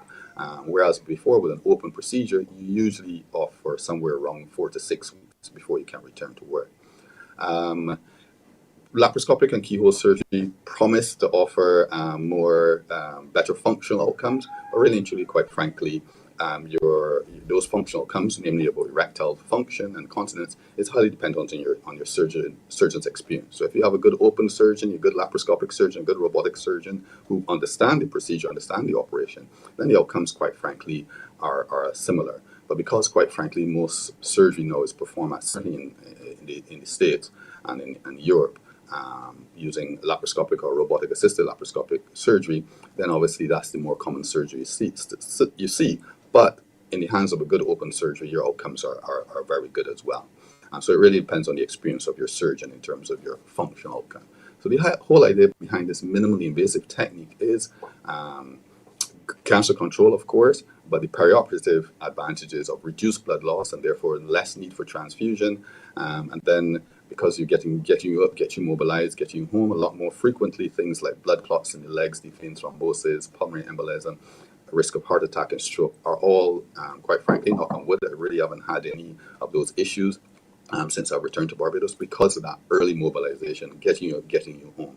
But it's not only just myself, but it's really a team that I work with, from my anesthetist to the hospital and the nursing staff, getting the patients up, getting them moving quite quickly after surgery is very all important. But they say all about because we can do this as a minimally invasive procedure or keyhole surgery, then because of less pain, then you can get up, get moving, get mobilizing a lot faster, get back out to work, get home in a more fast fashion. All right, excellent. Thank you so much, Dr. Rose. Really impactful, those images that you shared with us today. But then to see the scar so minimal at the end, makes it all worthwhile. Yes. So we just like to encourage everyone to make sure that you get your frequent tests done, to make sure that you are doing well, because the incidence of prostate cancer in Barbados are pretty high. Thank you so much again, Dr. Paul Rouse, urologist. Always wonderful to chat with you. Thank you. Good morning, Barbados. All right, we're going to take another break. NIFCA is celebrating 50 years. Morning, guys. Thanks very much. See you next month. A whole lot more about that coming up. Stay with us.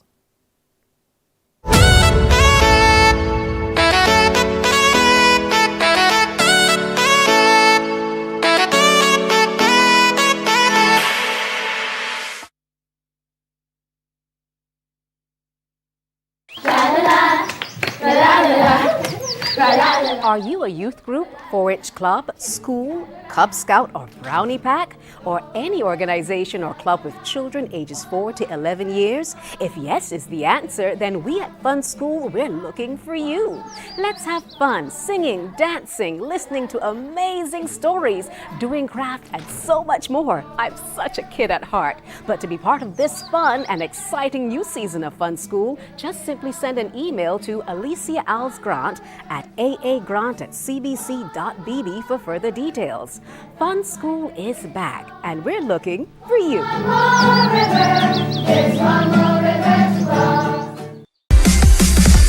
While you go about your business, we go about our business, and that is gathering the news. Stay up to date at CBC News Barbados on Facebook, Instagram, and Twitter. Get news update on radio throughout the day. And join us for the CBC News Night at 7 every night. CBC News team is on the job and bringing you the news. There is a saying. Welcome back. We've been telling you all about NIFCA at 50. I am so intrigued. Just to even think about it takes me back to my childhood, from primary school days, just getting out and showcasing your talent and doing wonderful little skits and songs and so on with your classrooms. NIFCA has really introduced us to what culture is. Things have grown through the years, but that really is the exodus for many of us, the beginning, where we heard more about our national figures and what we do and who the artists are and how talented we were. Some ladies are here to talk to us more about it. Andrea Wells is Chief Cultural Officer, and I believe she is head honcho for NIFCA. Most certainly she's looking forward to the 50th anniversary of celebrations. And Annette Nias is External Coordinator in the NIFCA film category.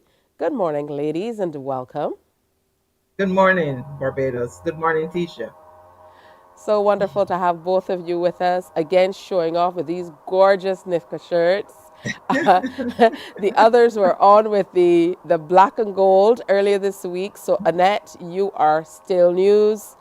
We of course have Andrea. She is new news with this gorgeous blue and yellow.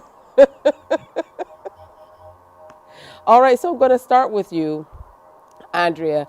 Talk to me about what it truly means to be able to say that we're celebrating the National Independence Festival of Creative Arts 50 years on. Well, you know, any anniversary that celebrates 50 years, it has to be golden.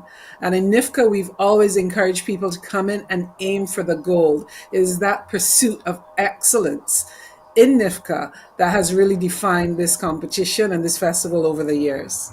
And this year is no different. As a matter of fact, we've had some changes in the festival's presentation over the last 2 years, impacted like everything else by COVID.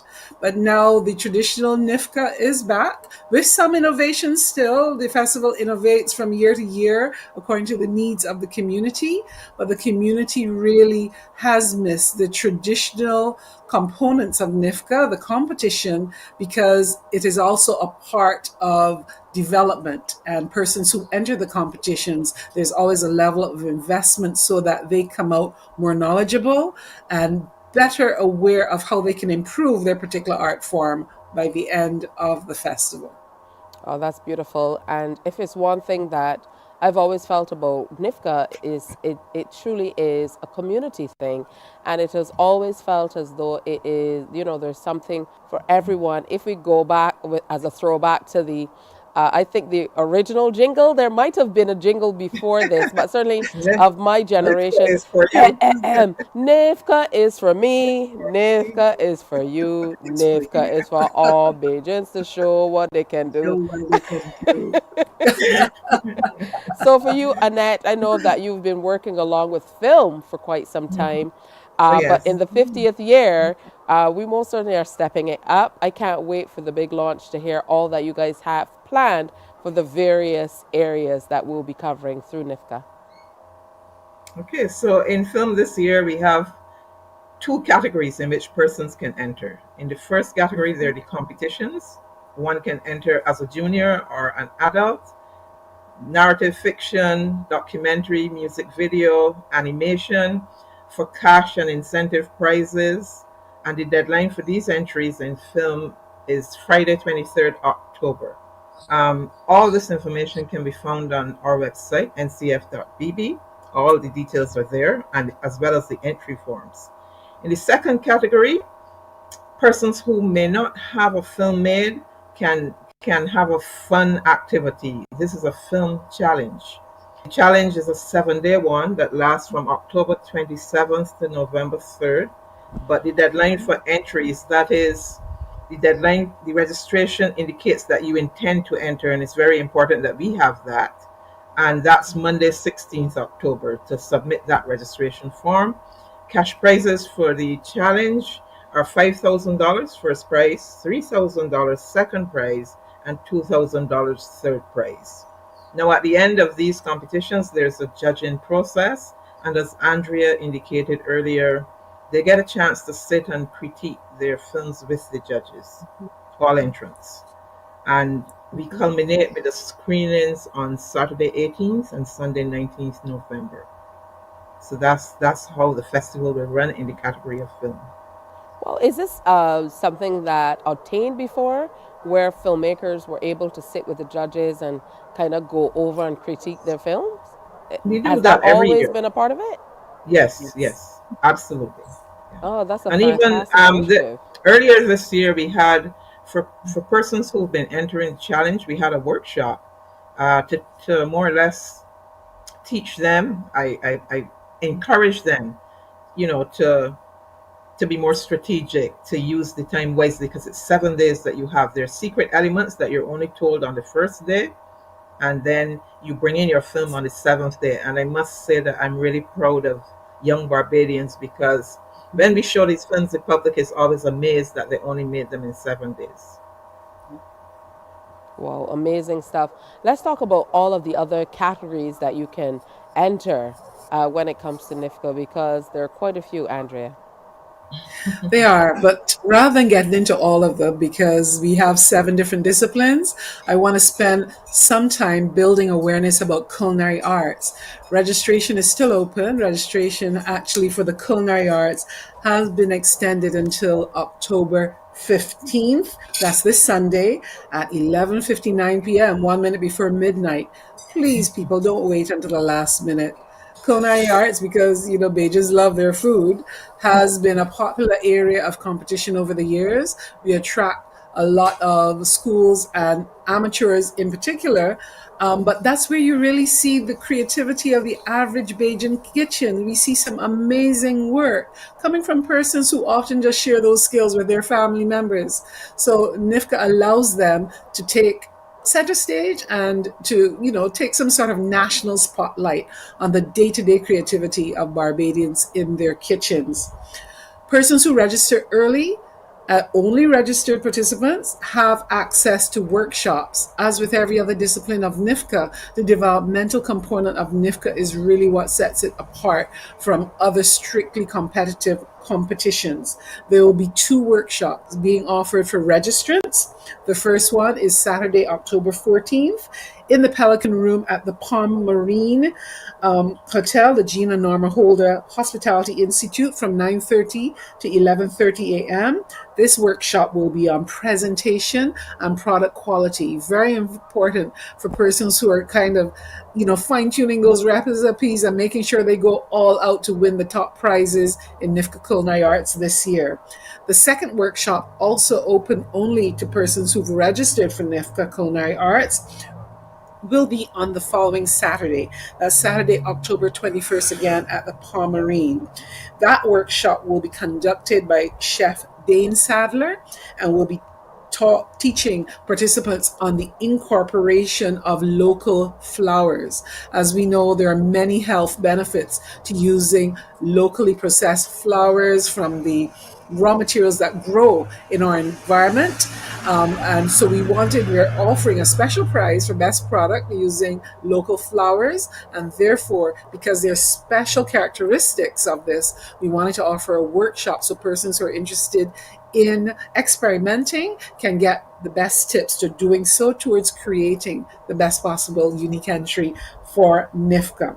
The first workshop is being conducted by Chef Athlon McCollin as well on presentation and product quality.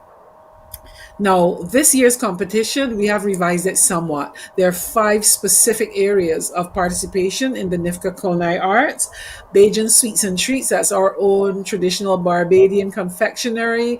You can submit the traditional way, or you can show some sort of innovation on the Bajan tradition in our sweets and treats. The next category would be Bajan preserves. Barbados is well known internationally for the uniqueness and the quality of our pepper sauces. So pepper sauces, our seasonings, our jams, our jellies, that category is for those persons who love to do that work.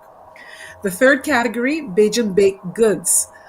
We all know that there are people who swear they make the best conkeys on the island. Well, you need the judges to say if it is so, and enter your conkeys, your sweetbreads, your pones, the things that are uniquely Barbadian or creatively Barbadian in this category of the competition. The baked goods, Bajan cocktails, and mocktails, encouraging those people who know that they have a special treat for mixing up drinks that for persons to enjoy, both of the alcoholic, the cocktail variety, or the non-alcoholic, the mocktail variety. The fifth and final category of participation this year is called Bajan Nice Creams and Desserts. We say nice creams because Bajans do ice creams, in many, many creative ways, using our local fruits, using our local flavors. We've had some Governor General Award winners who have made their way to gold in the Governor General Award when we had a professional category, doing creative takes on ice creams, and we know that there's lots of talent out there in our communities.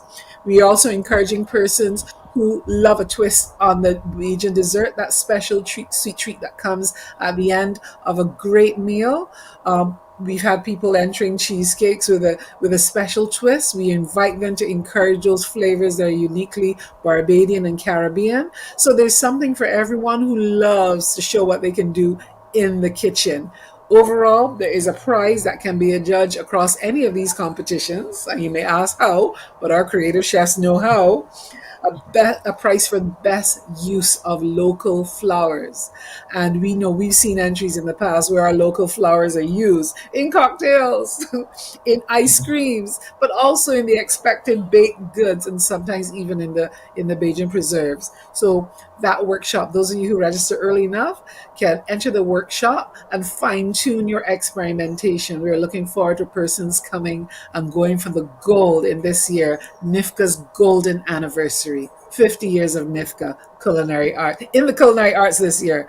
Culinary arts hasn't been on the scene for 50 years, but the festival is 50 years old and still doing some wonderful things, giving a platform to our everyday Bajan creatives to show what they can do on this NIFCA stage. Oh, wow, truly wonderful. Just listening to you talk about all of that makes me really excited and, of course, gives me some good ideas. I usually think that I'm better at doing things than I am, so who knows? I'm inspired. The workshops will help you refine that. But like you said, you have to register first to be a part of the workshops. I'm going to leave that to the people who can actually do the stuff. But definitely some interesting things. If we're talking about film, the 7-day challenge, and I know there are lots of young producers and seasoned producers alike out here who would love to be a part of that. Let's talk deadlines once again. So let's reinforce, Annette. I don't know who came up with these 11:59 p.m. deadlines, but you guys are wrong for that. Because people are going to rush it down to the bitter end. It's really fun to see the cars racing in and, trying to beat the deadline. But there's a challenge, deadline for registration, which really is your basic information. Obviously, the film is made later, is Monday, 16th October. And those people who have films already done, who are entering the competition, that deadline is Friday, 23rd October. Okay, wonderful. Good stuff. And then, of course, the deadline for the entries for the culinary arts competition has been extended until 11:59 p.m. on Sunday, October 15th. So you have until then to submit your entries. And again, those categories, I was taking copious notes, Andrea. Bajan sweet treats, Bajan preserves, Bajan-based goods, Bajan cocktails and mocktails, Bajan nice creams and desserts. How about that? And a special prize is on offer to the best use of local flowers. And I was thinking about all the local flowers that I know. I only managed to come up with sweet potato, cassava. What else is there? Breadfruit. Breadfruit. How did I forget breadfruit? Of course. Making flour from sargassum seaweed. Oh, there you are. Sargassum seaweed flour? Sargassum seaweed, yes. Any fiber that's the result of processing or cereals or fruits, etc., can be used creatively. And we've seen some entries using even flour made from the dried mango. So there's a lot of potential. And those of you who are not sure need to sign up for NIFCA and do the workshop. There is so much potential. Flour. Annette and I are not trying the sargassum seaweed flour. We're not. Well, I was actually thinking about an avocado flour the other day. Avocado flour? Well, I mean, the possibilities are endless. As long as there's fiber in the food, yes, it can be processed. And I learned that from one of our top award-winning chefs, Ezra Beckles, who has done some amazing things and has really been a leader in demonstrating the potential of things we so often overlook. Excellent. And you called two names. They're my good buddies through the years, Athlon McCollin and, of course, Chef Dane Sadler. They're going to be teaching those sessions. So, I look forward to hearing more about it. So you might have to make sure you register. But the NCF is everywhere. They're online, ncf.bb, telephone 232-8830 to find out more information. And remember, like where we started, NIFCA is for everybody. So get out and showcase your talents. I know over the COVID period, a lot of us were able to kind of hone and refine our skills in various areas. Now is your opportunity to get out and showcase that. You know, legitimize what you're doing. Yes, it is. Might be an opportunity, it might be a springboard to be able to move into doing something that you're truly passionate about as well. So, Sure. Very true. you know, this is an opportunity really for us to show what we can do, as the jingle says. While celebrating our independence. That's what it's all about. Understanding that being Bajan is excellent at its core, and we can express and do that in so many ways. Express our Barbadian identity through the arts. Thank you so much, Andrea Wells, who is Chief Officer for Arts at the NCF, as well as Annette Nias. I never get your title right, Andrea. You know that. Chief Cultural Officer, which is a bit more than the arts, but the arts are an important part of it. Chief Cultural Officer for everything. And of course, Annette Nias, her title has changed over the years, so I always write that down. But she is external coordinator. External. She's external, but she's still internal coordinator for the film category. So thank you, ladies, for coming through. You look resplendent in your beautiful NIFCA shirts. I cannot Thank you, wait Tisha. for the 50th anniversary of NIFCA celebrations, because really that's what it is. And I understand the big launch is coming up this Friday. Actually, the launch has been postponed. It will be held on the 18th. But listen out for that. You know, it will be covered widely. It will be in all the news feeds. You know, we really hope to see you there, Tisha. Absolutely. I can't wait. Again, thank you. Have a wonderful day today, and have, great days ahead. Thank you. And thank you, Tisha. Thank you. Morning, All Barbados. Right. Morning. All right. So, wonderful NIFCA in its 50th year in 2023. You definitely have to be a part of it. Hey, we're going to take another break and come back and get ready to wrap today's presentation of Morning Barbados. Stay with me. Morning, morning, morning. Good morning. Good morning to you.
Morning, morning, morning. Good morning. Good morning to you.